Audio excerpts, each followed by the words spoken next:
Welcome to Your Wedding Unlimited, a podcast for couples who want a wedding day that feels personal, authentic, and true to them. I'm Abby, UK wedding planner and owner of Elegance Unlimited, here to help you reinvent tradition and plan a wedding day that genuinely tells your love story. I cannot wait to get started, so let's get planning.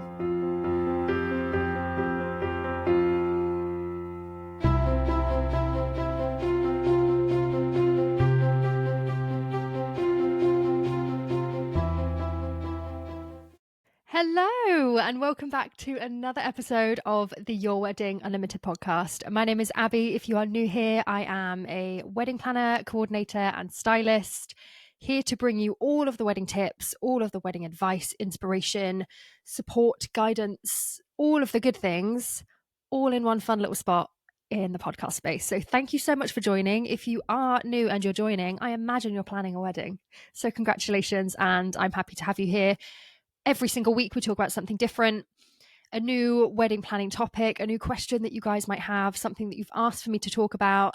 This I am going to share with you some of my opinions as a wedding planner on the biggest mistakes that I see couples making throughout the wedding planning process. And I just wanted to share those with you today, not to be negative, not to put anyone down, but to hopefully catch these things before they spiral and before maybe they happen to you, so that you can avoid any extra stress, any extra anxieties, or just like the not fun stuff in wedding planning. Okay, some of it's unavoidable. Not every part of wedding planning is fun. I want to always remind you of that, but we want to make it as enjoyable as possible. We want to avoid as much stress as possible. So today I'm going to share some tips with you. Thank you so much for joining. As always, I am so grateful that you have found me in this little space, and I hope it's helpful for you. Genuinely, that is the only thing I hope for from this podcast. I want it to be helpful for you. I want it to be like a safe space for you to come and find tips and advice and inspiration, but also to know that you always have someone here that's on your side.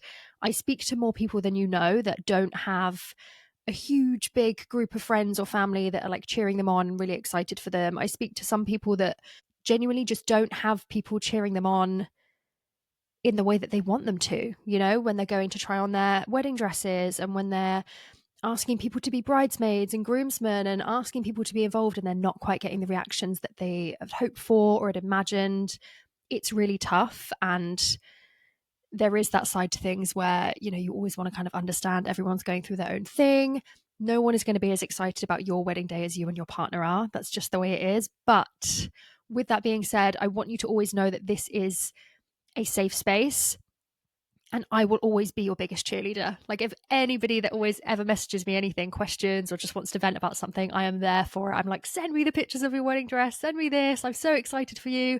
I want this to be a space where you know you always have someone that's on your side, because I'm happy for you and I'm excited for you, whether you are doing things traditionally, whether you are breaking the rules and doing things completely your own way. I don't care what you're doing, as long as you are having an amazing wedding day. It does not bother me. I am not a sucker for traditions and having to do things a certain way, but if you want to do it, fantastic. So that is what we are here about. I am excited about today's episode. I want to make sure it's a really helpful and fun and inspiring one for you. So we are going to get straight on into things. As always, I think this is episode number 55. So we've got a good selection of other ones for you to go and listen to if you are new and are looking for all the tips. But today, let's get straight on into things. Before we do, just quickly, if you're not yet subscribed and you are enjoying this and it's helpful for you and you kind of like it, please do go and follow and subscribe. It'll bring you back here every single Wednesday for a new episode. And also, if you leave us a review, it would mean the absolute world. Just tick on 4 or 5 stars, however many you want to give it. Or if you can leave a wordy review. I don't know where you're leaving reviews and how you can do that, but it would genuinely mean the absolute world. So thank you so much. I'm going to stop rambling and we are going to get straight on into it. So, the top mistakes I see people making in wedding planning, and I don't want to frame this as like mistakes, it's a big bad thing, but these are things that if you're early on in the planning process, or even if you're like in it, you know, you're well in the process, like you can still catch these things and fix them, for want of a better word. It's genuinely all about just having a really nice, seamless, enjoyable, peaceful planning process. So I'm going to run you through some of the things that I see happen a lot, some of the things that I would be actively trying to avoid or not let happen if I was planning a wedding right now. And hopefully you'll find it helpful. So we are going to get straight on in with a big one, and that is budget, not setting a realistic budget, not setting a budget early enough, not setting a budget at all, not tracking your budget. Anything budget, essentially, is such a big thing that I see people just avoiding in the wedding space. And if you've listened to any episodes of mine before, you will know I'm very passionate about a wedding budget. I'm not a big finance, maths, numbers girly myself. I'll make that very clear. It's not fun for me, but I know how important they are. So it's something I always make sure to try and track and make sure I'm on top of, and make sure that, it's something that is being handled, because money and the numbers and the budget, this is like the life force of your wedding day, isn't it? There's no wedding if you can't pay for it.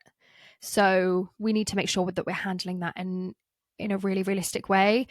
So many people over budget, and by over budget, I mean they'll be like, yeah, we're going to have for example, pulling numbers out of the air, we're going to spend £40,000 on a wedding, but they can't afford £40,000 on a wedding. Realistically, their budget should have been about 25. And they're really kind of dipping into other savings pots or getting out loans or things that aren't going to put them in a good financial position. Now, I am not here to judge anyone's financial decisions, whether you choose to get loans out, whatever you choose to do. It's not something I would recommend. I don't want anyone to struggle for a wedding, but I want to make it clear there is no judgment for me if you do choose to do that.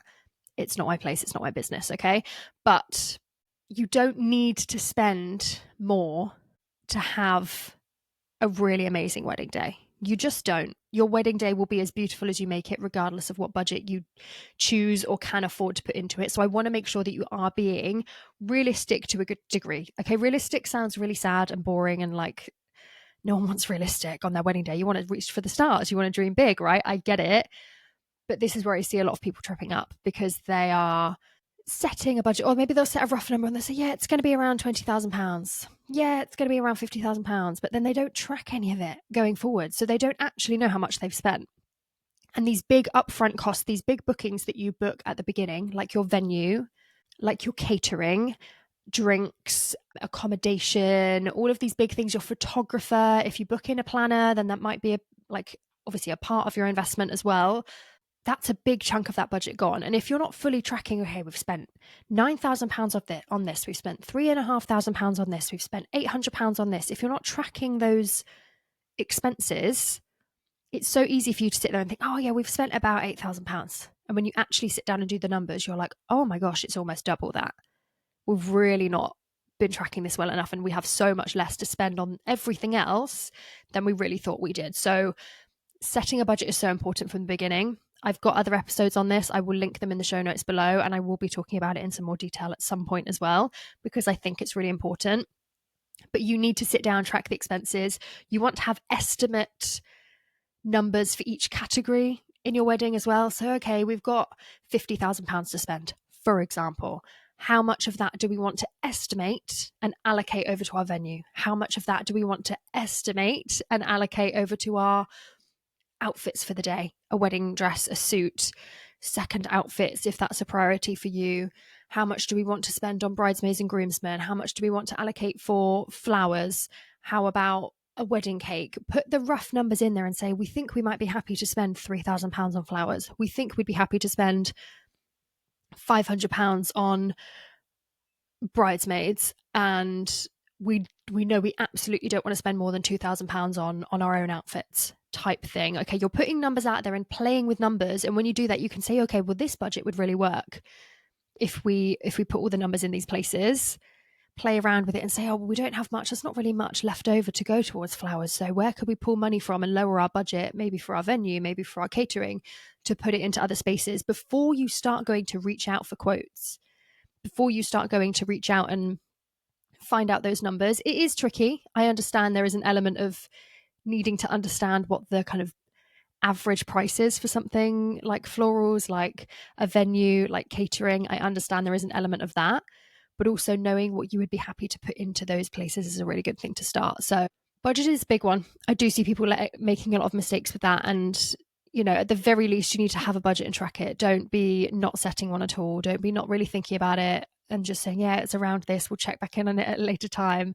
Track everything. It's so, So important. And genuinely nothing worse than being like halfway through the process, realizing you've spent all of your money and not having done a lot of things, still needing to book a photographer, still needing to arrange for transportation, pay for a wedding cake, put money on tabs for minimum drinks orders, depending on what the agreements are with your venues. All of these things you need to make sure you're having enough for it. So don't rush into anything, just plan that ahead. It's really, really important. The next mistake that I see couples making is booking suppliers too soon, not having done your research, not having taken the time to really think things through. It kind of links in a little bit with the budget thing as well. Maybe if you've not kind of fully mapped out how much you're willing to spend, but you've already gone ahead and signed contracts and booked people, and it might end up being a higher budget than you're willing to actually spend on that, and you wish you'd gone for something a bit cheaper.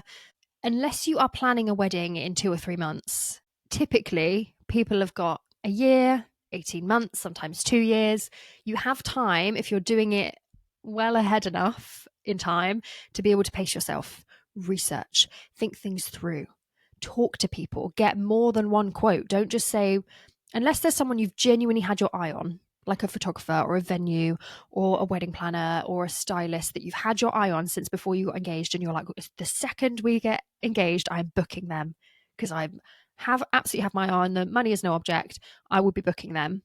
Unless it is something like that, get more than one quote from places. Find out what your options are. Speak to different people. See who fits your vibe really well. This is really important as well. We're not just booking people because of a price or because we think, yeah, they look great and they can do a good job. Do they match our vibe? Do they have our interests? Are they on the same level? Do they seem like they have our interests at heart? Do they seem like a really fun person that we'd love to work with? There are more than one element to be thinking about with this.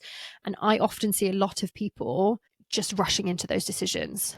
Or even when you get to things like Black Friday, or you go to a wedding fair and there's a sale on a supplier, you'll get 30% off if you book with me today. Those kind of things that draw you in and suck you in. And then suddenly you're like, oh, yes, we got 30% off this particular supplier, but actually they're still way over budget for us anyway. We didn't really think that through. Like, we could have got paid full price for someone else that was within our budget, and it would have been a better choice for us. So don't be making rushed decisions. Think things through. Every single part of this process really should be considered thoroughly, okay?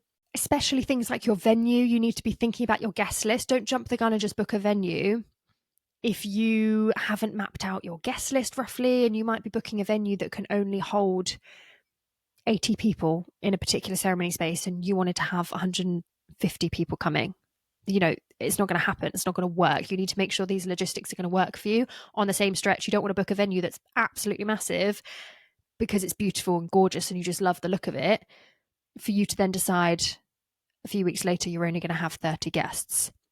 Yes, it's still going to be gorgeous. Yes, it's still going to be lovely, but you've got this huge, big, massive space that might feel a bit too open and less intimate than you'd want it to if you'd chosen a different venue that also might have been a bit cheaper as well, because you don't need all these masses of space. And a lot of the time those venues are still going to have a minimum charge, whether you're having 30 guests or 100 people. They might still need to have, you're still paying for a minimum of 50 type thing. So think things through, pace yourself, have the conversations, read things through. There is honestly no rush at the start of this process. I know it's exciting, and I know you want to like jump the gun and be like, it's so exciting, we're just going to book people, and I want to feel like I'm being productive, right? I want to feel like I'm getting stuff done, but it's not always the best way to go, in my opinion. Another mistake I see people making is overlooking the timeline.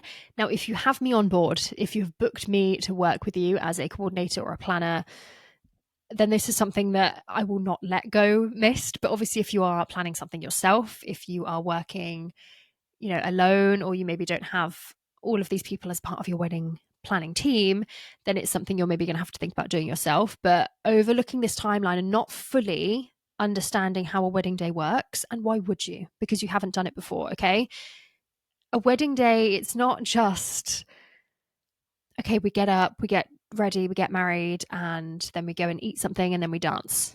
Okay, there's so much more to it than that. And as a wedding couple, that's all essentially I want you to have to worry about. You should just be worrying about the basics, but you need to make sure there is ample time for everything, that you have enough buffer time. wedding days typically have a lot of moving parts. So it's not just that you're getting ready in the morning, it's that you've got multiple people, maybe your hairstylist, your makeup artist, plus other suppliers coming to different parts of the venue, coming all at different times of the morning, doing different things to set up for different parts of the day. You've got wedding parties coming around. You've got people at the venue arriving and then asking questions and wondering where things are. People are setting things up. And people might be picking things up and dropping things off in the morning. And then maybe once you've gotten ready, you want to make sure you've eaten and drank and toileted and all these things. You're putting the dress on. Maybe you want to do a first look. Maybe you want some couples portraits done before. Maybe you're doing private vows for each other. Maybe you're doing something else in the morning. It's rarely just we're getting up, we're getting ready, and then we'll go get married. Fun. Okay.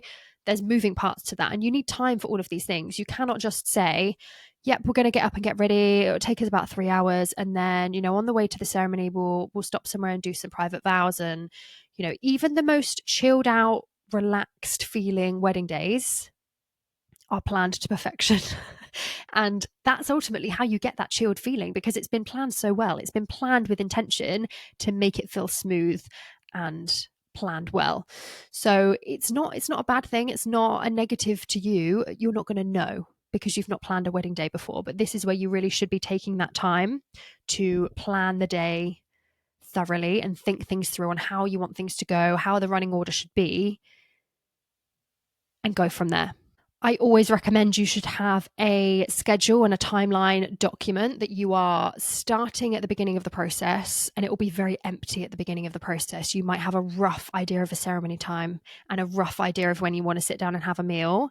But by the end of the process, as you're moving through and adding things throughout and then changing, this time's changed. And actually, now we've got some more information about this. By the end of the process, before the wedding day, you should have a full document fully planned out. I like to color coordinate it as well, of course, with timings that people are arriving, timings that people are leaving, who's involved in different parts of the day, what location at the venue it's going to be, what's involved in this part of the day, then what's happening. We're moving from here to here. How are we moving from here? What needs to be moved with it? It sounds complicated and scary, and I completely understand that. I would love to do an episode on this, and I should add it to my list. But the schedule, in my opinion, is such a fun part of planning the wedding day, because this is where you really see it come to life as well. And this is when your creativity and you can fully vision, oh my gosh, okay, so once we've done that, we're going to walk from here to here, and then we're going to sit down and we might do some speeches, and then we're going to do this, and then we're going to go here and have pictures here and golden hour photos, put that in the timeline. All of these things need to be planned thoroughly. I know it's daunting, but please make sure it's something you are doing. If you don't have anyone that you've hired supplier-wise that will be doing one for you, this schedule is also something that all of your suppliers need to be involved in. They all need to have this information by the time the wedding day comes around. They need to have the right information, the updated information, so they are all on the same page. And they all need to have an input on that as well. So you're checking in with your suppliers, double checking what times they're arriving, what they're bringing, what if the questions they have been answered. So many things to think about, but it makes the world of difference when it comes to planning a smooth, calm, well-oiled wedding day. I hope you're enjoying this episode. I just wanted to share something with you really quickly before we carry on.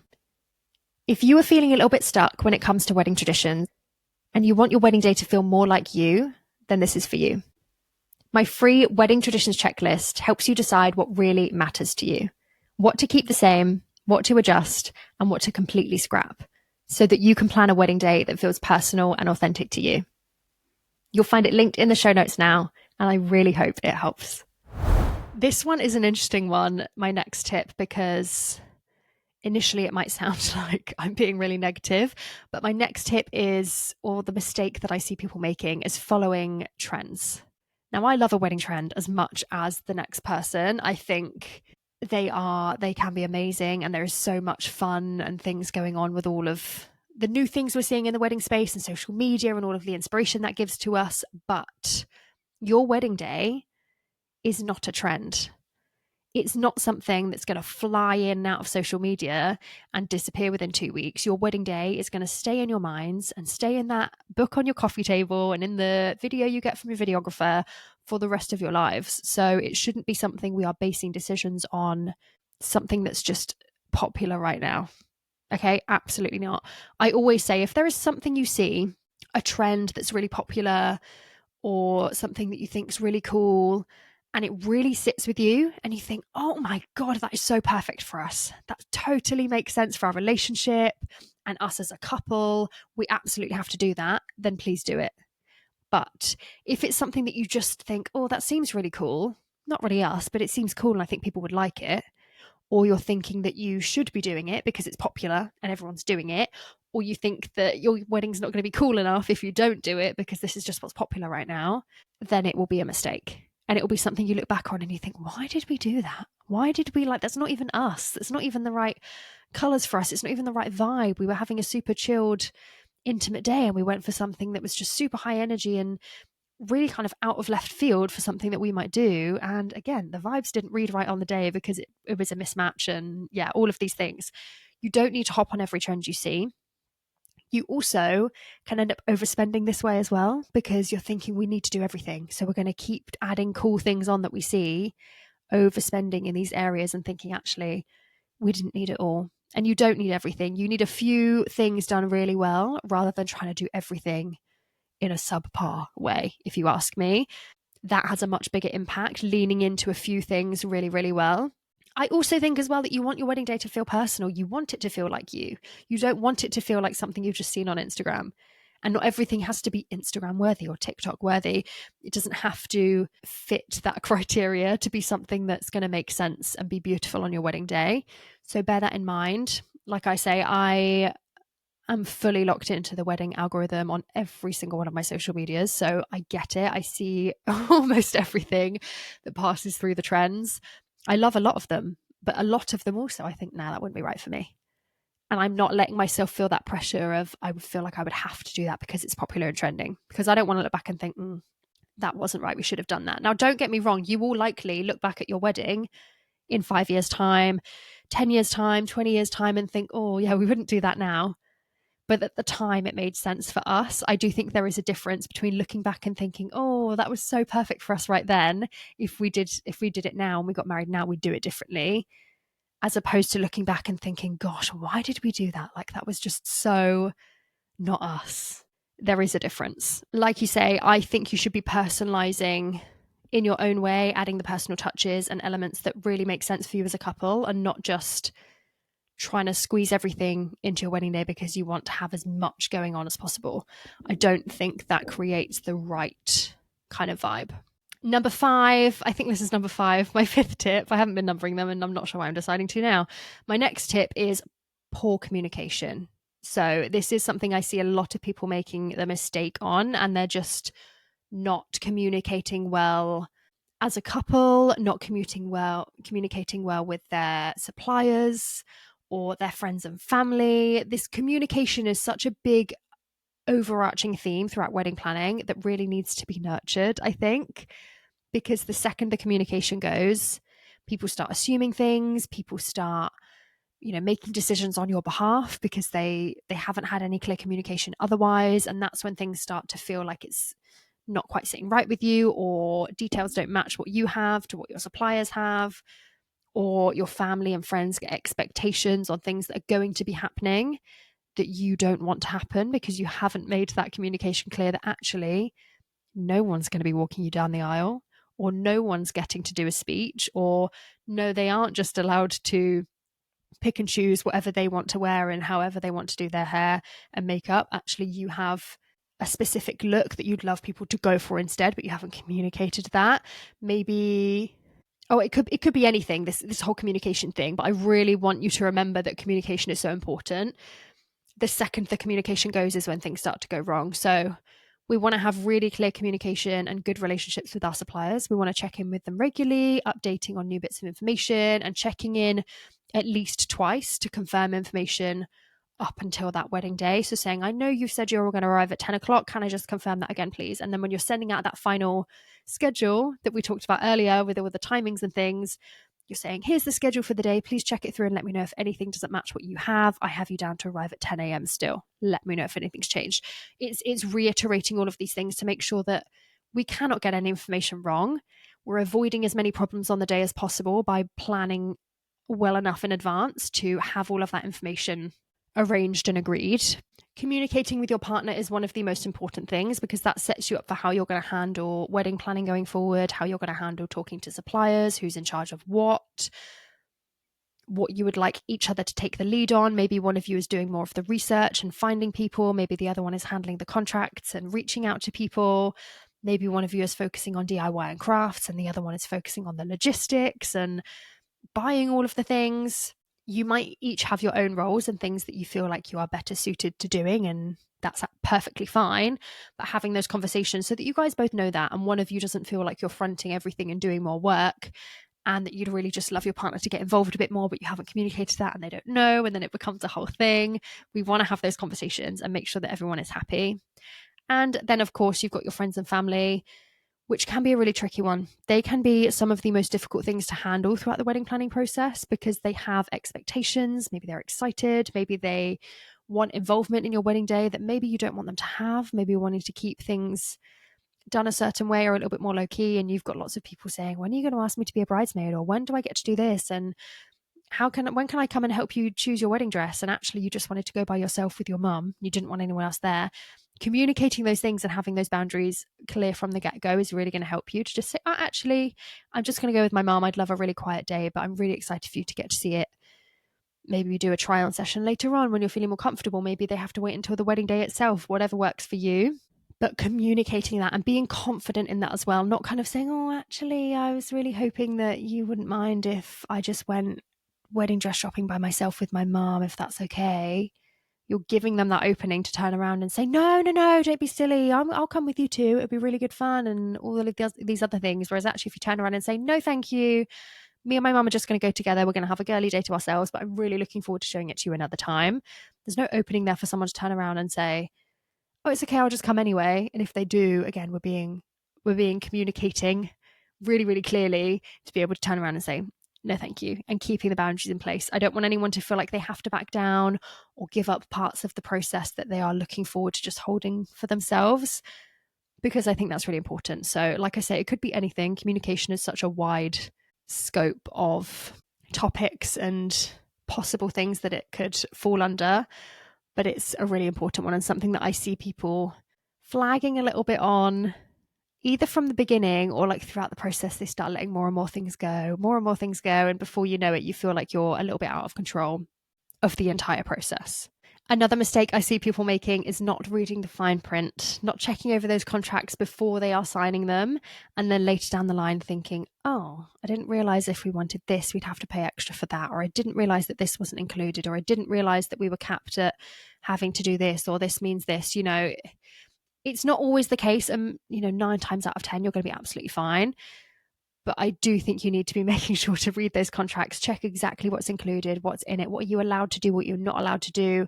A lot of this typically applies for your venue as well. A lot of the time you might have questions later down the line where something's come up and you think, oh, we'd love to do this. This is a new idea we've got. Will the venue let us do it? Is it possible on the day? And sometimes, not all the time, again, sometimes there'll be something in the contract that says, no, you can't do that, or we won't be a part of helping to set that up or make that happen. You'd have to arrange that yourself, or yes, we can do it, but it's going to be an extra cost. Making sure you fully understand what is involved in that before you go ahead and sign things is really important, particularly if these things are absolute non-negotiables for you. For example, if you really want to have like a late night dancing going on into early hours of the morning, 1 a.m., 2 a.m. type thing, but your venue's got that curfew of 11:30 p.m., 12, and there's no wiggle room on that, and you haven't checked that, or yes, they could keep it open for longer. You've just heard someone say, yeah, we can definitely keep it open till 2 a.m., but you hadn't checked the contract to see that they can, but it'll be an extra cost. All of these kind of things that you just want to make sure you are checking in on and really fully understanding what that means for your day and if it's going to be a non-negotiable for you. You don't want to get caught out later down the line and realize, oh, we should have checked this through. Now we're going to have to compromise on something we really want, or we're going to have to spend more for it, or it's just going to be a lot more hassle to make it work in the way we want to, so we just won't bother. I don't want that for any of you if we can help it. So make sure when you are going through this process, researching suppliers, finding out quotes, having consultation calls, deciding to book someone, then we are still not just, I know it's exciting, just going, great, I just want to book them, great. Take the time, take an evening out just to read through the contract, check together that you're both on the same page and understanding what that means and what that would mean for your wedding day. then sign and go ahead. You will thank yourself for it later. And the final mistake that I'm going to share on this episode that I think a lot of people make whilst wedding planning is not taking the time to fully enjoy the process. A lot of the time, I think people think wedding planning is really stressful, or they find it quite stressful and overwhelming and anxiety inducing. And I get that, but I really want you to enjoy it. And I don't want you to spend so much time wedding planning that you think it's all you spend your life doing and you're tired of it and you've had enough and you just want a break from it. And it's now become something that you don't enjoy doing. You are anticipating when you get married that you are only going to do this once. No one goes into a marriage thinking, I'll probably do this again later down the line, unless it's a vow renewal. Okay, so you are going into this one time for your one wedding planning process. Enjoy those moments. Enjoy every single part of it, even the bits that you're like, this is so dull. Just make it fun. Turn it into a date night. Turn it into something you and a partner can do together. Make it something like, let's just spend half an hour, get this ticked off the list, and then it's done. And we can go enjoy something else that's more fun about wedding planning, or something not wedding related at all, if that's what you want to do. But I just want you to take a beat, slow down a second, and try and enjoy that process, because when it's gone, and the wedding blues hit and you're like, oh my gosh, I'm never going to do that again. And it's really sad. I think there is a part of me, obviously, as well as a wedding planner, that is like a little bit whimsical in that sense, that I just want you to enjoy every second, because I love weddings and I love the wedding planning process. And for me, there is so much magic in the little parts of it when, you know, you book your first supplier, when you book your last supplier, when you're signing those contracts, when you book that photographer that you always wanted and you can start to see everything coming together, when you are spending evenings crafting stuff together that's going to be a part of your wedding day. All of these special moments that I think it's good to slow down and take those in, because before you know it, it's gone. The day's here and you're like, oh my gosh, it's come around so quickly. And then the day goes even quicker and then it's done. So for all the effort and time and money and energy and all the things you're putting into this process, really try to stop and enjoy it, and just take those mental pictures, make the memories, make it as fun as you possibly can, and it will all be worth it. I think that's it. I think that's all my tips for today. That's all I wanted to share. Like I say, this isn't to shame anyone that's going through any of these things, or has done any of these things, or is feeling like sitting here now thinking, oh gosh, we haven't been tracking our budget properly, or oh no, we haven't got a timeline and a schedule yet, and oh, we didn't read all of our contracts fully before signing them, we just assumed it would be okay. It's fine. Don't panic. Like I say, I'm not here to shame anyone. I just wanted to highlight some things that if you're right at the beginning, it's going to be really helpful for you to avoid doing these things. If you're already in the middle of planning, it's never too late to go back and check those things.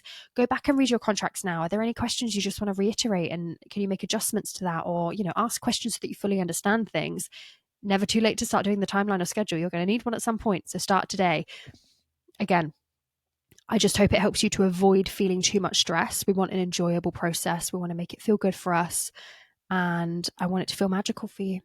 So those are my tips for today, and I hope that was helpful. Truly, if you've got more questions on this, or if there are other topics you want me to go over, then definitely let me know. There will be some more episodes for you to go and listen to that link into some of these things in here today in the show notes.